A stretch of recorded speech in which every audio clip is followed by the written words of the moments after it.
வெயிலுக்கு சில்லுன்னு இதமாக இருக்கிற கஸ்டர்ட் ஃப்ரூட்ஸ் தான் நம்ம இப்போது செய்ய போகிறோம். இந்த ஈஸியான டெசர்ட் எப்படி செய்யலான்னு பார்க்கலாம் வாங்க.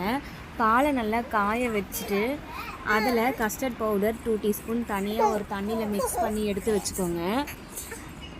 அது அந்த காய வச்ச பாலில் ஆட் பண்ணிக்கோங்க. பாருங்கள், நல்லா ஆட் பண்ணிவிட்டு நல்லா மிக்ஸ் பண்ணிக்கோங்க.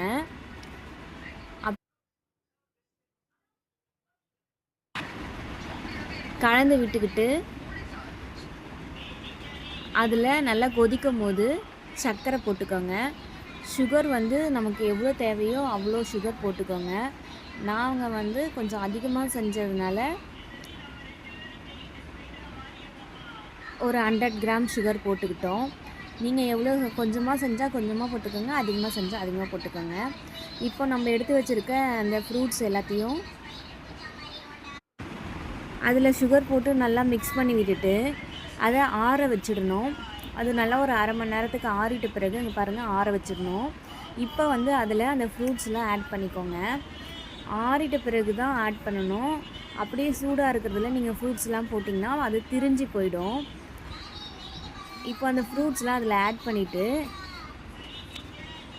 நல்லா ஆட் பண்ணுங்கள். ஆட் பண்ணிவிட்டு நல்லா மிக்ஸ் பண்ணி விட்டுக்கோங்க. ஒரு ஸ்பூன் வச்சு நல்லா கலந்து விட்டுட்டு அதை ஒரு டிஃபன் பாக்ஸில் போட்டு ஃப்ரிட்ஜில் ஸ்டோர் பண்ணி வைக்கணும். அதை ஒரு 4 மணி நேரம் நல்லா ஃப்ரிட்ஜில் ஸ்டோர் பண்ணி வச்சிங்கன்னா அது நல்லா சில்லுன்னு கூலிங்காக ஆகிடும்.